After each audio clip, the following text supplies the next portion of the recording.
online, assíncrona, então eu vou gravar a aula para vocês e vou disponibilizar um material também para leitura. E eu quero que vocês leiam os 2 artigos que eu vou enviar para a gente discutir na semana que vem, tudo bem? Então, a gente vai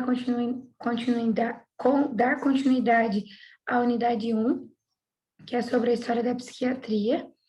E para a gente iniciar, então, nós vamos falar da reforma psiquiátrica hoje.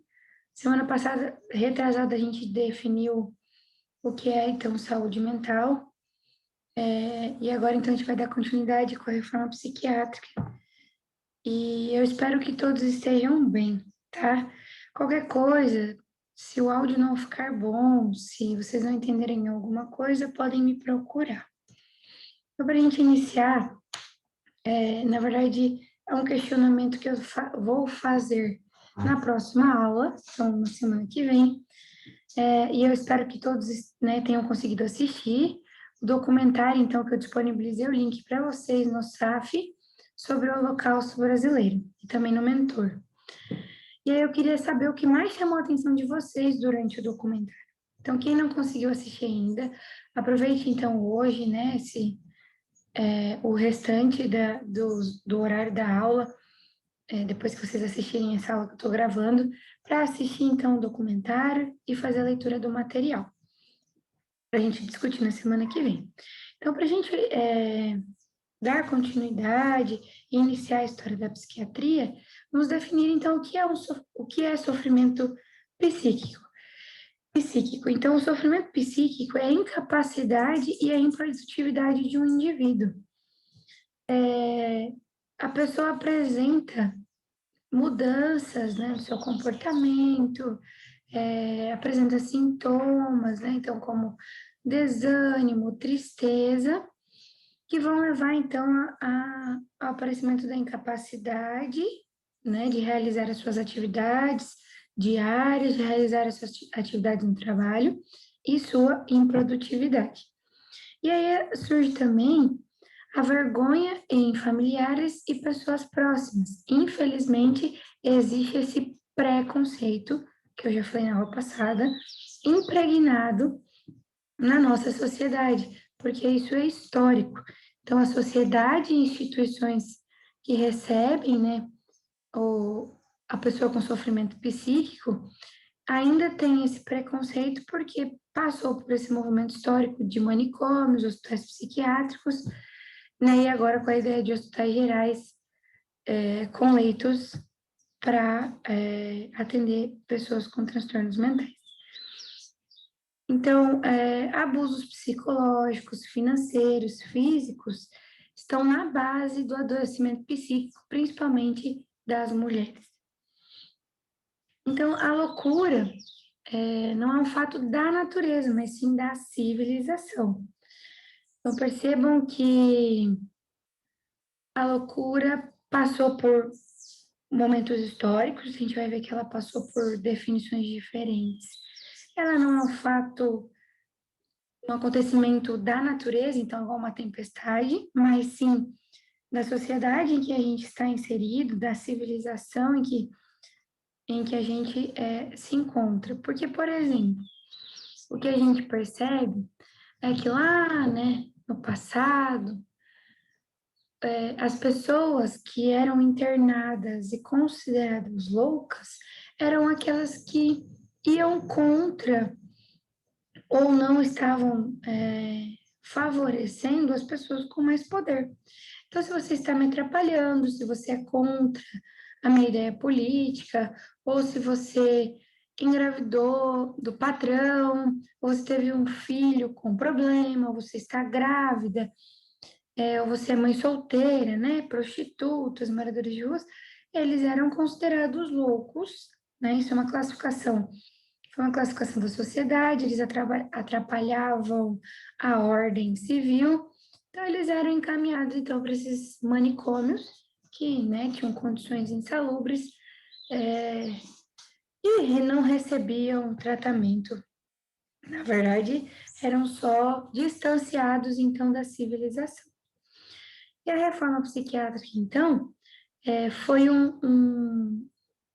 uma sequência de acontecimentos históricos recentes da psiquiatria, porém, a gente percebe ainda, né, mesmo com a reforma, o preconceito ainda está impregnado na sociedade. E o que mais chama atenção em relação à reforma psiquiátrica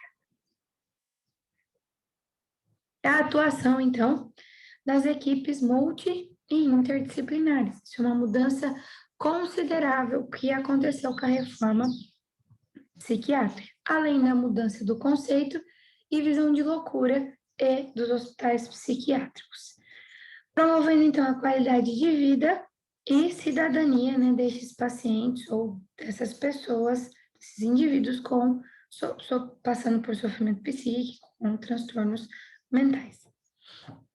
Então, lá no início, os hospícios surgiram, então, a resposta à loucura e aos loucos, que ameaçava, então, a ordem pública e paz social.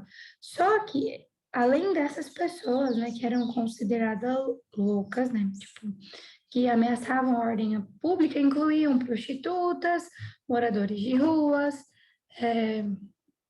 mulheres, né, que engravidavam de homens poderosos, desculpa, filhos que nasciam com algum problema, né, crianças que nasciam com algum problema, então eram encaminhados para esses hospitais psiquiátricos.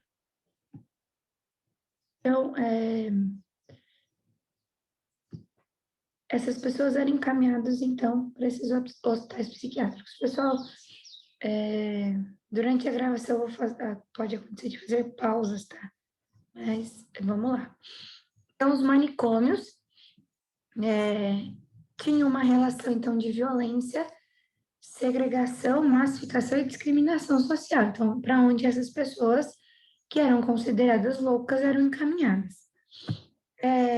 Esses adoecidos mentais, então, essas pessoas com sofrimento psíquico, eram privados do convívio de familiares, da comunidade, em um momento de fragilidade emocional que a gente percebe que é o momento que essas pessoas mais precisam estar em um meio social, amparados pela família, pelos amigos, ao invés de ser isolados.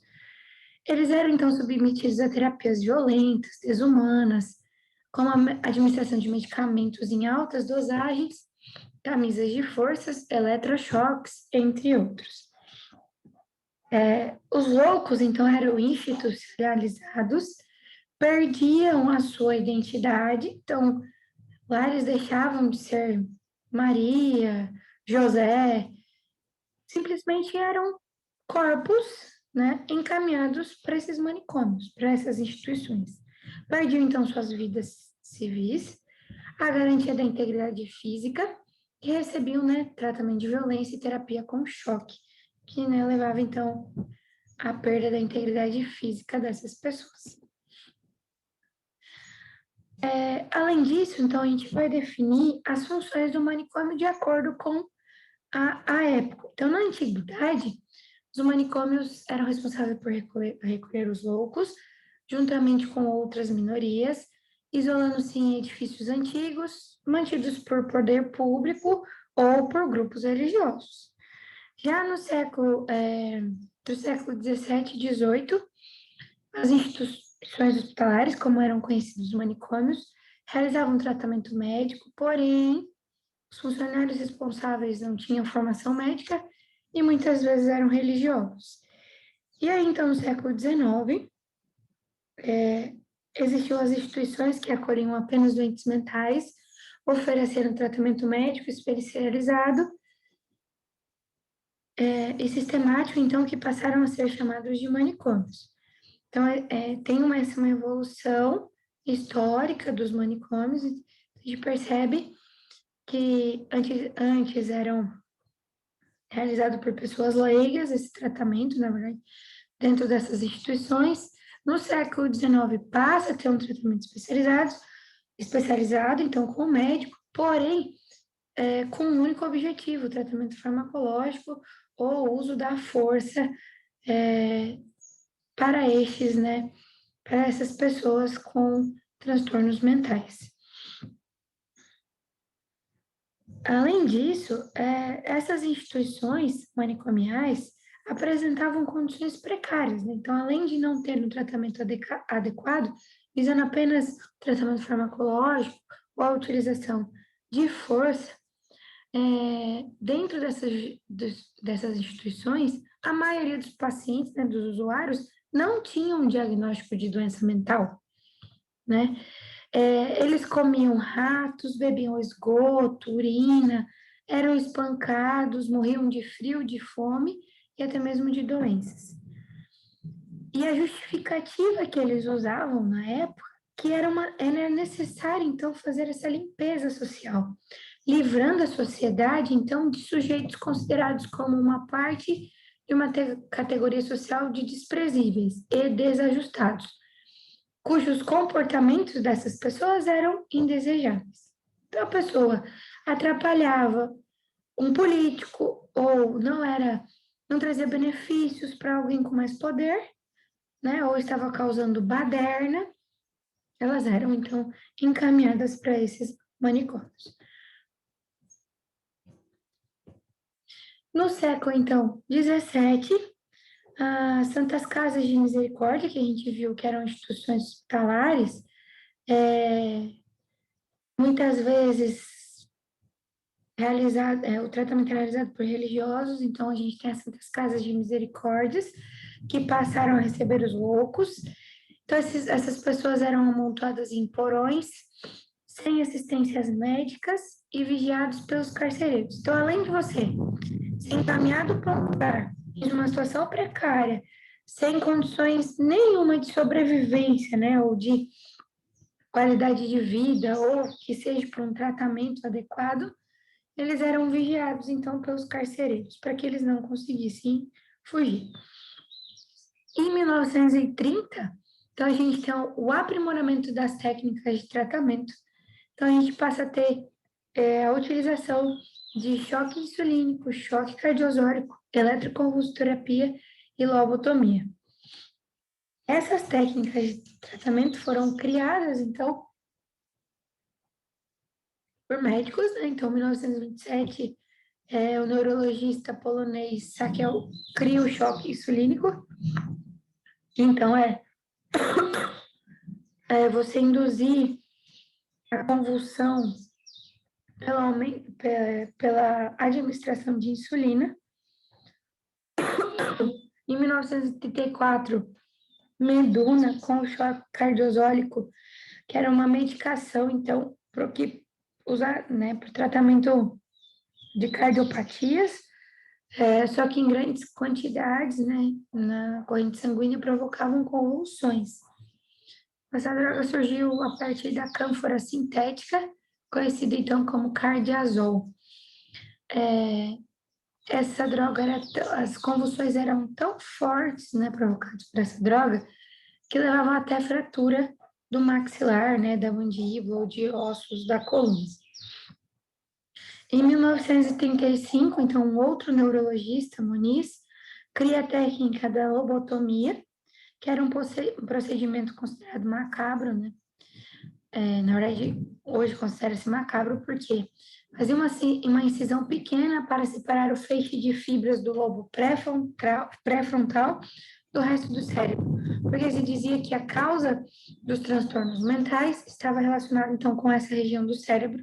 Então, separar os feixes, a ligação dessa região, trataria, então, os sintomas destes transtornos.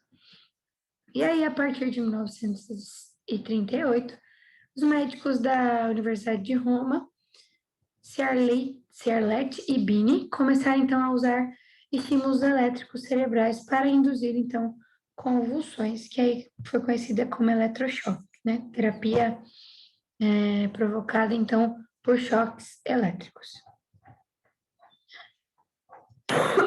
Em 1852, então, surge o primeiro manicômio hospital psiquiátrico na cidade do Rio de Janeiro, então, no Brasil, 1852. Aqui a gente tem uma imagem, então, desse primeiro manicômio. Em 1903, surge o Hospital Colônia de Barbacena, que é o famoso hospital psiquiátrico que deu origem, então, ao documentário Holocausto Brasileiro. Em 1912, seguindo, então, o ganho de status de especialidade médica autônoma aos psiquiatras, então, os médicos passam a ter o status de psiquiatra, aumentando, então, o número de instituições destinadas aos doentes mentais. Porque, então, virou um mercado, né, financeiro. Então, os médicos psiquiatras criavam essas instituições e as famílias, então, mandavam seus entes queridos, né, seus familiares, para essas instituições. Então, em 1934, determinando o hospital psiquiátrico como uma única alternativa de tratamento, que aí surge, então, a legislação, que eu vou mostrar alguns artigos importantes que estavam dentro dessa legislação de 1934. Voltando, então, lá em 1903, com o Hospital Colônia de Barbacena, a gente traz algumas imagens de como realmente era lá dentro, né? Que alguns fotógrafos conseguiram, então, captar essas imagens. As pessoas, né, podem perceber, os homens todos carecas, sem roupa ou com roupas sujas, rasgadas, um ambiente totalmente insalubre, as camas, né, então, um em cima do outro, amontoados mesmo, eles ficavam nesse lugar. E aí, se vocês procurarem, né, notícias, artigos, o documentário, tem um relato, né? Então, um garoto de 8 anos viu a foto, né, de pessoas presas em uma cela e perguntou: Papai, o que é isso? E o pai então respondeu que ali era um lugar para loucos. Mas, mas não entendi porque prendiam os loucos. E o pai também não entende. Então, assim, simplesmente criaram essas instituições, esses manicômios, faziam essa limpeza social que era justificativa usada pelos poderosos e políticos, e simplesmente deixavam essas pessoas presas lá, sem documento, sem roupa, sem um tratamento, então, adequado. Nesse Hospital Colônia, quando vocês assistirem o documentário, para quem já assistiu, aproximadamente 60 mil brasileiros morreram dentro deste hospital. Então, foi considerado um genocídio no maior hospício do Brasil. E aí trago, né, uma frase. Um ser humano definindo o direito de vida de outro ser humano, isso está certo? Você definir o direito da vida de outra pessoa, você escolher prender uma pessoa dentro de um lugar, né, de um manicômio, de um hospício, sem qualquer condição de saúde, de bem-estar, de estrutura física, de comida. Então, assim, é uma fase para refletir, e é isso que acontecia em grande escala e ainda acontece. Então, milhões de vítimas e um legado de perplexidade permanente. Capaz de fazer quando temos poder? Uma outra pergunta. Estavam ali porque alguém os tinha declarado loucos, né? Então, simplesmente uma pessoa não gostava de você ou você estava atrapalhando a ordem civil, ela te considerava louco e te mandava, então, para uma instituição, né, para esses manicômios. Então, em 1980, essa história de terror na colônia, né, do Colônia, Barbacena teve um ponto final. E aqui uma imagem, então, do livro escrito por Daniela Arbex, que é o Holocausto Brasileiro. E o filme, então, mostra todo esse terror que essas pessoas passaram. Então, tem relatos de ex-funcionários também, que ainda estão vivos e trabalhavam neste manicômio. Então, trouxe uma outra história interessante, né, para a gente refletir, de Sui. Então, a mãe de um menino de 17 anos que matou, né, alguns colegas na escola nos Estados Unidos, E depois a mãe descobriu, então, que o filho tinha depressão e o sofrimento acabou levando, então, ao suicídio, né? Depois que ele matou esses colegas, ele acabou se suicidando. Então, essa mãe escreveu o livro O Acerto de Contas de uma Mãe, a Vida Após a Tragédia de Columbine. E aí, Sui sempre se perguntava, então, como falar de doenças mentais e violência sem contribuir para o estigma, né? E esse foi o tema também da redação do Enem esse ano. O estigma em relação aos transtornos mentais, em relação à saúde mental. E aí, um neurocientista deu uma sugestão, então, para a Sui. A melhor maneira de eliminar a crença de que pessoas com problemas de doença mental são violentos é ajudá-las para que não sejam, então, violentas. Em 1912 foi promulgada a primeira Lei Federal de Assistência aos Alienados, então a gente começa a ver, então, alguns movimentos em relação à reforma. Em 1926 foi criada a Liga Brasileira de Higiene Mental. Em 1934, o Decreto 24.559, que então promulgava a segunda Lei Federal de Assistência aos Doentes Mentais. E aí a legislação de 1974, que foi para vocês que eu ia citar, então, alguns artigos dela que eram importantes, né, e chamam a atenção. Sempre e por qualquer motivo que for inconveniente a conservação do psicopata em domicílio, será o mesmo removido, então, para estabelecimento psiquiátrico. Então, a pessoa podia decidir se internar, então, esse indivíduo ou não. E eles chamavam de psicopata. Então, o artigo 10. O psicopata, o indivíduo suspeito que atentar contra a própria vida ou de outro, perturbar ou ofender a moral pública, deverá ser recolhido ao estabelecimento psiquiátrico para observação ou tratamento. E a gente percebe que hoje a melhor forma de tratamento é inserir novamente esse indivíduo na sociedade, estabelecer vínculo com os familiares e amigos. E aí o artigo 11 traz que a internação de psicopatas será feita, então, por ordem judicial ou requisição da autoridade policial e a pedido do próprio paciente ou por solicitação do cônjuge, pai ou filho ou parente até 4º grau. Então, a gente vai ver que isso mudou, né, com a criação da lei, então, da reforma psiquiátrica. Após a Segunda Guerra Mundial, então, surgiram na Europa, nos Estados Unidos, movimentos contrários à forma de tratamento, então, da loucura. Então, foi uma grande evolução na história da psiquiatria.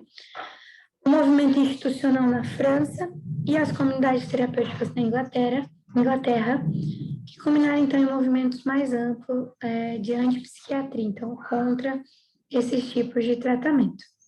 E aí defendi, então, perspectivas mais humanistas sobre a saúde mental. Em 1970, a gente vê a emergência, então, da reforma no Brasil, com a constituição, então, do Movimento dos Trabalhadores de Saúde Mental, que foi um dos movimentos mais importantes para a reforma psiquiátrica no Brasil. Então, em 1960 até a década de 1980, esses trabalhadores, né, esse movimento, eram sustentados, então, por recursos advindos da unificação da Previdência Social.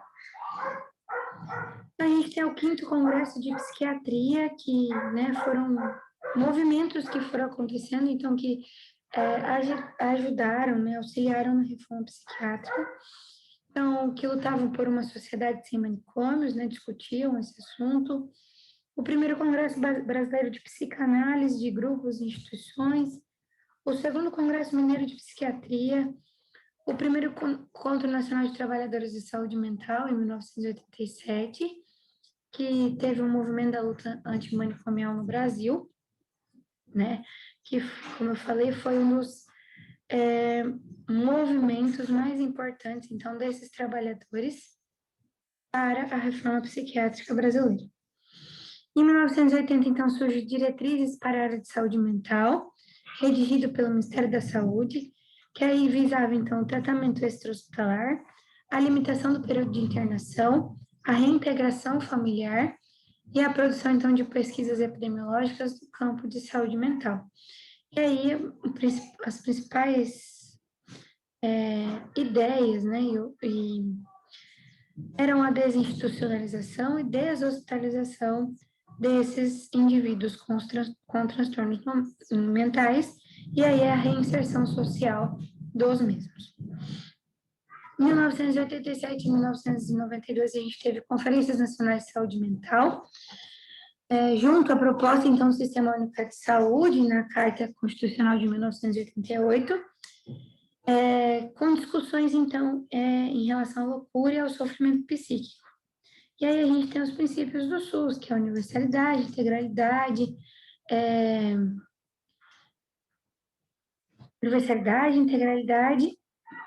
que visavam, então, o atendimento do indivíduo em todas as atenções à saúde, então, atenção básica, atenção hospitalar, né, tanto na promoção quanto na recuperação ou tratamento. Então, e ver o indivíduo como um todo e não como partes separadas, o princípio de equidade, então, tratar de forma desigual os desiguais, né? Então, às vezes, avaliar as necessidades, as inequidades que cada indivíduo passa. E a descentralização, então, da administração do SUS, que são os princípios do Sistema Único de Saúde. O trabalho, então, interdisciplinar, e não apenas a simples presença, então, dos psicólogos, assistentes sociais, terapeutas, mas sim a valorização desses profissionais dentro dessas instituições. E aí surge, então, em 1980, os CAPs, os Centros de Atenção Psicossocial, que vem para remodelar os tipos de tratamento, então, desinstitucionalizando, deshospitalizando esses indivíduos e reinserindo-os na sociedade através da comunicação terapêutica, a elaboração, então, de oficinas terapêuticas e também o tratamento farmacológico e psicoterapia com esses indivíduos. E aí os núcleos, então, de atenção psicossocial, que formam a rede de atenção psicossocial, surgem em 1989. São responsáveis, então, por gerir, direcionar esses indivíduos dentro dessa rede, tá? O Centro de Atenção Psicossocial. Mas na próxima aula a gente vai aprofundar melhor, então, o que são os CAPs, os NAPs e APs. Em 1989, então, o projeto de lei de Paulo Delgado, que aí teve sucesso lá em 2001 com a Lei Nacional de Reforma Psiquiátrica, 10.216. Nesse projeto de lei, ele já prevê, então, a extinção progressiva dos manicômios, sendo substituídos, então, por outros recursos assistenciais. Em 1990, então, a gente tem a Conferência Regional para a Reestruturação da Assistência Psiquiátrica, que foi realizada em Caracas, para, então, promover a reestruturação da assistência, então, também psiquiátrica. Então, a gente percebe vários movimentos na luta antimanicomial. E aí surge, então, em 2001, tá? 6 de abril de 2001, a Lei Nacional da Reforma Psiquiátrica, como eu falei para vocês, tinha o projeto de lei do Paulo Delgado, que era acabar com as instituições manicomiais, e aí em 2001, então, consegue a aprovação da Lei 10.216 no Brasil, que garante, então, o direito das pessoas com sofrimento psíquico e deixa bem claro que a última alternativa do tratamento é a internação psiquiátrica. E aí a gente tem, né, para refletir, a opção por referir-se aos doentes mentais como pessoas com problemas mentais ou como portadores de transtornos mentais expressa já uma atitude crítica diante da terminologia médica psiquiátrica. A gente passa a tratar como transtornos mentais e não mais doentes mentais. Então, passa a usar, então, o termo de pessoas, né, portadores de transtornos mentais. As lutas sociais, então, que levaram à reforma psiquiátrica, então a gente viu o movimento de luta antimanicomial, então o projeto de lei, a conferência regional, a criação dos CAPs, né, em 1986 foi o primeiro no Brasil, e aí em 2001 a Lei Nacional da Reforma Psiquiátrica 10.216, que garante, então, os direitos das pessoas com transtornos mentais. A Lei 10.078, de 2003, que garante o auxílio à reabilitação psicossocial. Então, é uma lei que oferece um auxílio financeiro aos indivíduos que saem, então, dessa internação psiquiátrica e são reinseridos na sociedade.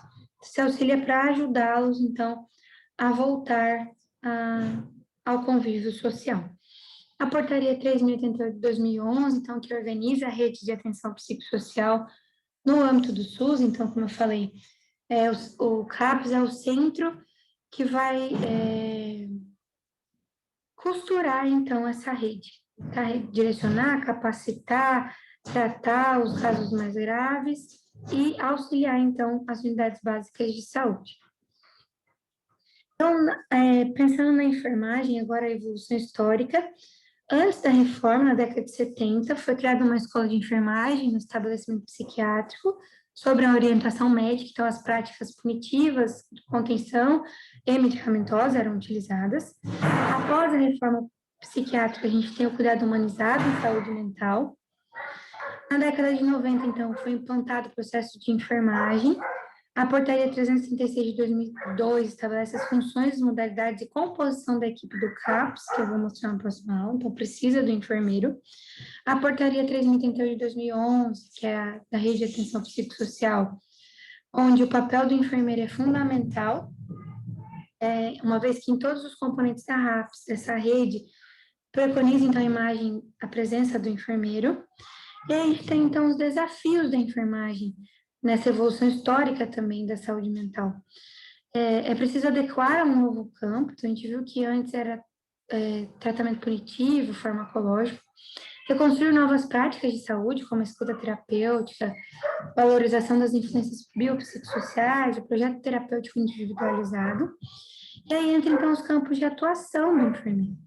Então, tem assistência psicossocial de acordo com os novos modelos extra-hospitalares e também a parte gerencial, de gestão, então, dessa rede de atenção psicossocial.